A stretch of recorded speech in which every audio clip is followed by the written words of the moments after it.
J'espère que vous allez bien, j'espère que vous vous portez bien. C'est une émission que nous diffusons à une heure tardive, mais je pense que beaucoup d'entre vous ne vont pas dormir aujourd'hui.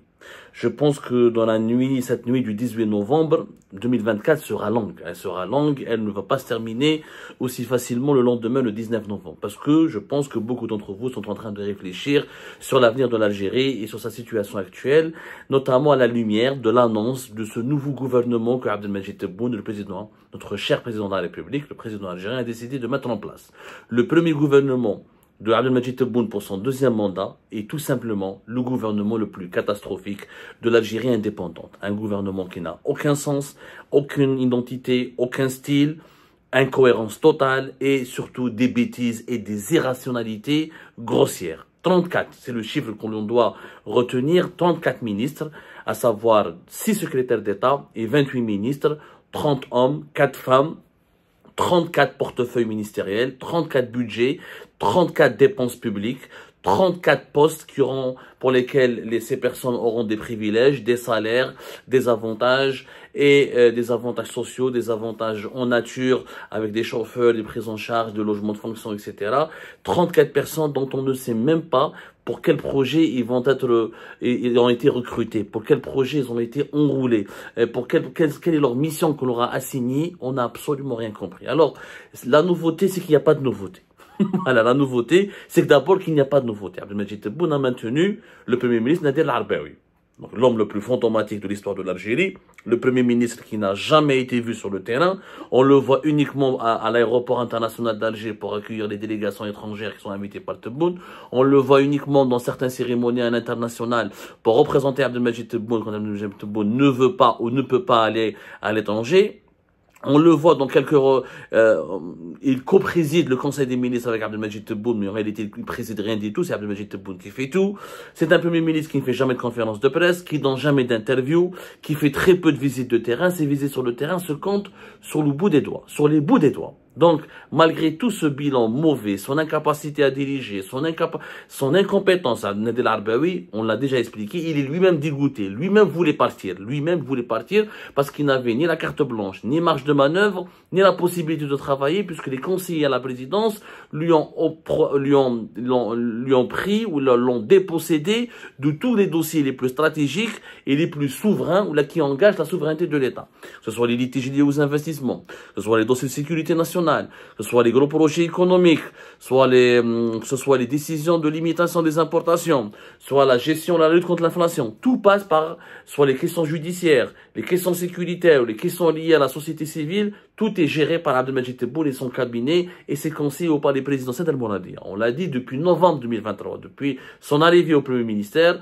Monsieur Nader El-Arbaoui n'a jamais rien foutu d'intéressant. Il n'a pas eu ni le temps, ni l'opportunité, ni la capacité d'exister, de s'imposer, de travailler. Malgré ça, il est maintenu. Ça veut dire qu'Abdelmadjid Tebboune, pour une raison simple, n'a pas pu trouver de Premier ministre, parce qu'il ne peut pas cohabiter avec un Premier ministre, parce que ça ne l'intéresse pas d'avoir un Premier ministre charismatique, compétent, technocrate, qui s'impose, qui travaille sur le terrain, qui capte les projecteurs des caméras, qui fait des visites, des inspections, qui a un projet, qui propose des lois, qui propose des solutions. Ça va voler la vedette d'Abdelmadjid Tebboune, et Abdelmadjid Tebboune n'aime pas ça.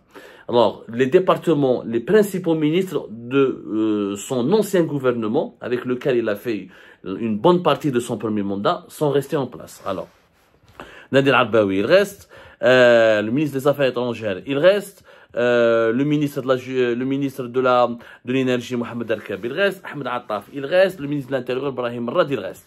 Les piliers, un seul département ministériel régalien a été changé, c'est le ministère de la Justice. Le ministre de la Justice, Abdelrachid Tabi plutôt, a quitté son poste. Il a été remplacé par Lotfi Boudjema'a, qui n'est pas du tout un gage d'assurance pour un avenir meilleur pour la justice algérienne, puisqu'il incarne par définition Lotfi Boudjema'a, qui était le procureur général près de la cour d'Alger. C'est le serviteur zélateur, le plus zélé, le serviteur le plus aveugle, le plus, comment dirais-je, le plus écervelé de la justice du téléphone. On n'aura pas le temps aujourd'hui de prendre ministre par ministre, de dresser leur profil, leur parcours, de faire des révélations sur leurs petits secrets, sur leurs incapacités, leurs incompétences, leurs qualités aussi. Il y en a qui ont quelques-unes, il y en a qui ont des qualités, mais malheureusement beaucoup ont des défauts. Donc c'est le seul département régalien qui a été changé. C'est-à-dire les départements régaliens, c'est les gros ministères, les départements qui gèrent des missions de souveraineté nationale. Régaliens dans la mesure où ils gèrent des secteurs qui engagent la souveraineté et qui engagent les dimensions les plus sensibles de la vie d'un pays ou les enjeux les plus stratégiques du fonctionnement d'un pays. C'est la justice, les finances, l'énergie, parce que nous sommes un pays pétrolier et gazier, l'intérieur et les affaires étrangères. Mais il n'y a que la justice qui a été changée, il y a le ministère de la Justice qui a changé, il y a uniquement le ministère de la Justice qui a connu un remplacement,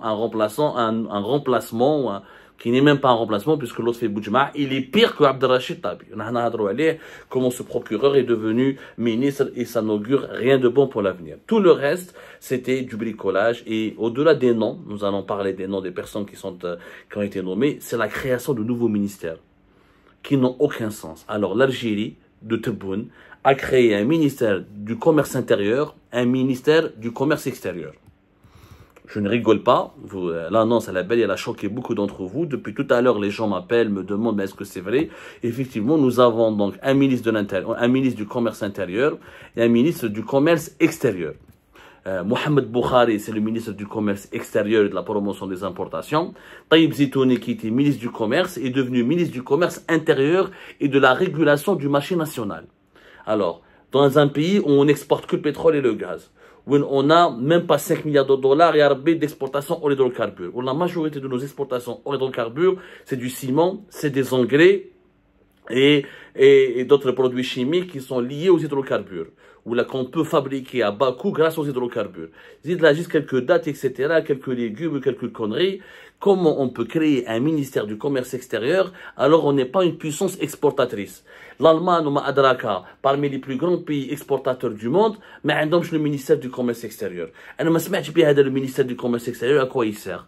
Attends, il y a un pays qui a deux ministères, ministère de l'intérieur, ministère du commerce intérieur ou ministère du commerce extérieur. Il y a le Japon, l'Allemagne, la Chine, on exporte pour des centaines de milliards de dollars, c'est justifié. Il faut faire un ministère du commerce extérieur pour booster le commerce extérieur, pour maintenir notre position de leadership au niveau des exportations, pour garantir notre accès, pour continuer à assurer ou à obtenir de nouveaux marchés internationaux. Mais on n'est pas un grand pays exportateur. Ça ne sert absolument à rien d'avoir deux ministres. L'un s'occupe, deux ministres qui vont avoir des chauffeurs, qui seront payés, qui ont des secrétaires, un cabinet, des secrétaires généraux, des gardes-corps, des agents de sécurité, des sièges, de la paperasse, de la bureaucratie pour gérer le même secteur divisé en deux. Commerce intérieur, commerce extérieur. Le commerce intérieur, et le commerce intérieur, il y a la régulation du marché. Je vais mettre la régulation du marché. La régulation du marché, elle dit, le marché n'est pas régulé. Tebboune reconnaît qu'en Algérie, on a des pénuries, on a des ruptures de stock, il y a pas mal de produits de première nécessité qui causent problème dans leur distribution. Nous sommes un pays, on parle du Soudan ou la Malha, avec tout le respect que j'ai pour ces pays, la Somalie. La régulation du marché est une mission régalienne de l'État. Elle n'a pas besoin de ministère. La régulation du marché, elle est évidente. L'État doit réguler le marché à travers tout le gouvernement. Ministre de l'Intérieur, de la régulation du marché. Lahore, ministre du Commerce extérieur. Mais c'est d'une incohérence, c'est irrationnel. C'est un gaspillage d'argent, c'est un gaspillage de temps, c'est davantage de bureaucratie, davantage de dépenses publiques, davantage de complexité pour des missions qui sont inexistantes. Mais commerce extérieur. On a des exportations qui sont très faibles. Ça ne mérite pas de leur dédier un ministre. Et le ministre, il n'y a pas de commerce extérieur, il y a un seul commerce. Que le commerce, il y a des exportations et des importations. Mais il n'y a pas de commerce extérieur et intérieur. Le commerce, c'est le commerce. Que tu vends à un Algérien ou à un Algérien ou à une Algérienne, ou là tu vends aux étrangers à un Français ou là à un Allemand ou là à un Danois, ça s'appelle le commerce. Le commerce ne change pas. Il y a du commerce où tu gagnes en dinars, du commerce où tu gagnes en devises. Mais ça reste du commerce. Donc ça n'a aucun sens de créer deux départements ministériels. Alors la meilleure, c'est des ministères de la qualité de la vie. Qu'est-ce que la qualité de la vie et un ministère? C'est le ministère de l'environnement. Peu importe les personnes, on ne va pas s'attarder sur les personnes, encore une fois, on va s'attarder sur le non-sens. Je mets un ministère de la qualité de la vie. La qualité de la vie n'a pas de ministère. La qualité de la vie, c'est un résultat, c'est un aboutissement d'une politique de développement. C'est quand nous avons des villes qui sont propres, des infrastructures propres, des jardins publics, des espaces verdoyants, des espaces de sport, de loisirs, de culture. C'est ça la qualité de la vie. La qualité de la vie, c'est un sentiment que la population peut ressentir quand son pays, quand elle vit, elle évolue dans un pays qui se développe.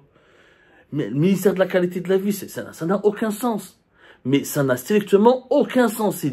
C'est vraiment débile. C'est vraiment débile. Donc nous avons créé un ministère qui ne veut rien dire. Et pourquoi ce serait l'environnement qui est en charge de la qualité de la vie? C'est pas uniquement l'environnement. C'est aussi les finances, c'est aussi le commerce, c'est aussi l'éducation, c'est aussi la santé. Je ne peux pas avoir une qualité de la vie agréable et appréciable si je peux pas me soigner dignement. Je peux pas avoir une qualité de vie appréciable et estimable et noble et honorable si je ne peux pas manger à ma faim. Si je peux pas éduquer mes enfants comme il se doit. Ça n'a aucun sens. Ça n'a aucun sens. Ça, créer, encore une fois, c'est des dépenses publiques inutiles.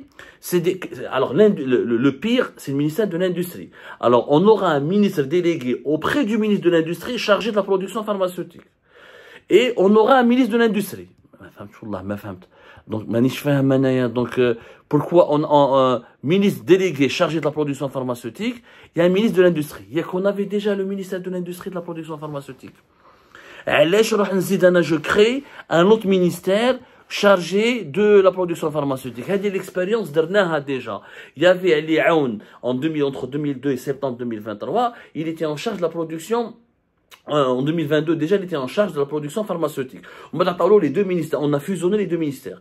On revient en novembre 2024, on sépare les deux ministères, et la production pharmaceutique revient à la base, comme en 2022, avant 2023. La production pharmaceutique était à part, et l'industrie était à part. Mais c'est quoi ce principe de nommer, ou de créer des ministères délégués pour une activité qui est la même? La production pharmaceutique, comme la production agroalimentaire, comme la production électronique ou mécanique, c'est de l'industrie. Malheureusement, Inch'Allah, on va faire un ministère pour la production électronique, demain, Inch'Allah, pour la production électroménager, pour la production du textile. Dans chaque secteur, il nous faut un ministère. Maintenant, on va avoir 1000 ministres. On va avoir le ministre du gouvernement le plus XXL du monde.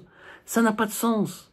Ça n'a strictement aucun sens, cette organisation. Cette façon de créer des nouveaux ministères pour des concepts irrationnels, commerce intérieur, commerce extérieur, qualité de la vie, ministre de l'Industrie, ministre délégué auprès du ministre de l'Industrie chargé de la production pharmaceutique. Ça n'a séparé la jeunesse et le sport. On a un ministre chargé de la jeunesse.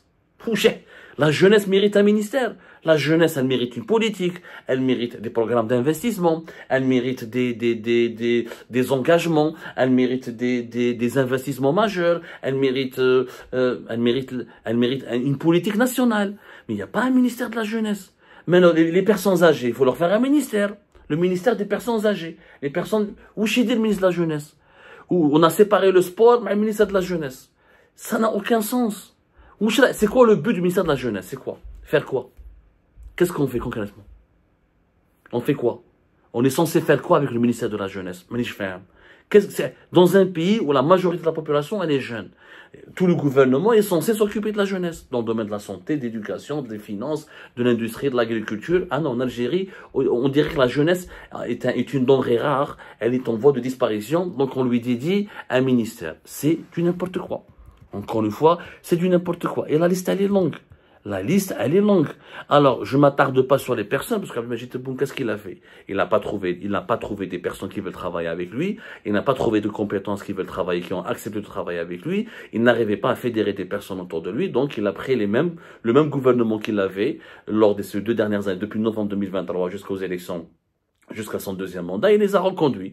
Alors, celle qui était la culture, la solidarité nationale, celui qui était les micro-entreprises et les start-up, la formation professionnelle, ou c'est du n'importe quoi. Celui qui est la pêche, l'agriculture, la jeunesse, le sport,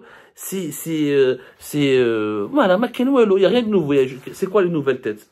Mis à part le Walid Doron, Saïd Saïoud qui devient ministre des Transports, Et Saïd Chengriha, bien sûr, c'est la figure majeure de ce nouveau gouvernement. Il devient ministre délégué national auprès de la Défense, ministre délégué auprès de du ministère de la Défense nationale. Ça mérite une émission, on en parlera demain matin tranquillement. Saïd Chengriha redevient comme Gaïd Salah. Voilà. Et ça, c'est un cadeau que Tebboune lui fait en contrepartie pour le remercier pour son soutien et pour son soutien en faveur de son deuxième mandat. On sait tous que s'il n'y avait pas l'armée, il n'y avait pas l'état-major de l'armée piloté par Saïd Chengriha qui a validé, qui a cautionné le deuxième mandat de Tebboune, Tebboune aurait difficilement imposé son deuxième mandat. Donc comme Saïd Chengriha a soutenu le deuxième mandat, malgré les protestations des militaires, malgré que l'institution militaire est fortement en colère et fortement insatisfaite et frustrée par rapport au très mauvais bilan de Tebboune durant son premier mandat. Mais Saïd Chengriha, il a étouffé l'armée, en utilisant toutes les personnes qui sont contre lui, il incarcère toutes les prisons qui sont contre lui, il réprime tout le monde, donc il a domestiqué l'armée, il a mis l'armée au service de Abdelmajid Tebboune. Donc Abdelmajid Tebboune le récompense en lui donnant un poste politique, parce que Saïd Chengriha jusqu'à maintenant il était chef d'état-major, il avait un poste opérationnel, hakam l'état-major de l'armée. Mais il n'avait pas de poste politique. Le poste politique qui m'a Gaïd Salah, qui était mis vice-ministre pratiquement, la ministre déléguée, il redevient Saïd Chengriha comme Gaïd Salah, ministre délégué auprès du ministre de la Défense nationale. Donc il peut siéger, cela signifie beaucoup de choses, on en parlera encore demain de façon beaucoup plus tranquille. Ça signifie que monsieur Saïd Chengriha va participer aux réunions du gouvernement, aux réunions du Conseil des ministres, il va dire son avis, il va participer au vote, il va participer aux séances de discussion. Là, le chef d'état-major devient un homme politique. Là, nous avons une politisation du militaire, nous avons donc Saïd Chengriha une implication de l'état-major de l'armée dans la gestion des affaires du gouvernement. Ça, est-ce qu'il faut s'en inquiéter, il faut s'en réjouir? On en parlera plus tard, il faut une émission à part. Mais pour tout le reste, encore une fois, je le dis, c'est le gouvernement le plus bizarre de l'histoire de l'Algérie indépendante. Il n'a aucun sens, il n'a aucun projet. On a attiré des compétences qui sont... On n'a pas attiré... Il n'y a aucune compétence. Alors, Walid Saadi, qui était à la Fédération algérienne de football, devient ministre des Sports. Où est-ce qu'il bilan, Walid Saadi? Il a été à peine en 2023 et ministre de la Fédération algérienne de football. Même pas en 2024, il n'a même pas une année à la tête de la FAF. Quel est son bilan à la tête de la FAF? Comme expérience, qu'est-ce qu'il peut, pourquoi l'avoir promu ministre des Sports? En quoi il mérite? C'est Ferré, ministre de l'Industrie, c'est un inconnu. Il dirige l'université industrielle, un concept qui a été créé comme ça par les autorités algériennes pour développer Zama, l'université industrielle, des concepts anglo-saxons, mais on ne sait pas ce que ça vaut. Le monsieur parle très bien, mais il est toujours dans la théorie. Est-ce qu'il sait ce que c'est que les usines, la production, la création de richesses, la création de valeur ajoutée, la stratégie industrielle, les opportunités de développement industriel à travers le monde, l'industrie de 3.0. Je ne sais pas qu'est-ce qu'il maîtrise tout ça. En tout cas, c'est un inconnu au bataillon. Tous les autres ministres, c'est les mêmes. Mohamed Tariq Belaribi reste le ministère de l'Habitat. Adam Mustafa Mihidawi, dans la jeunesse et du sport, il a été récompensé par Tebboune parce qu'il a été parmi les animateurs de la campagne du deuxième mandat de Tebboune. L'Okhren Yassine Walid, qui était les startups, l'économie de la connaissance à travers la formation professionnelle, alors qu'il ne maîtrise rien au secteur de la formation professionnelle. Il n'a jamais fait de la formation professionnelle, il n'a jamais connu ce secteur. Donc juste pour ne pas le dégager, pour le garder au gouvernement, on l'a utilisé pour la formation professionnelle. Donc le reste, Lidja ou Taïb Zitouni, il est resté en place. Mohamed Meziane, on en parlera. Il est devenu ministre de la Communication parce qu'on a viré Mohamed Lagab qui avait des relations conflictuelles avec les conseillers de Tebboune. Mohamed Meziane était directeur de communication, je crois, au niveau du ministère des Affaires étrangères. On parlera de lui, on parlera de son profil. Plus tard, ministre de la Santé, il est resté lui-même.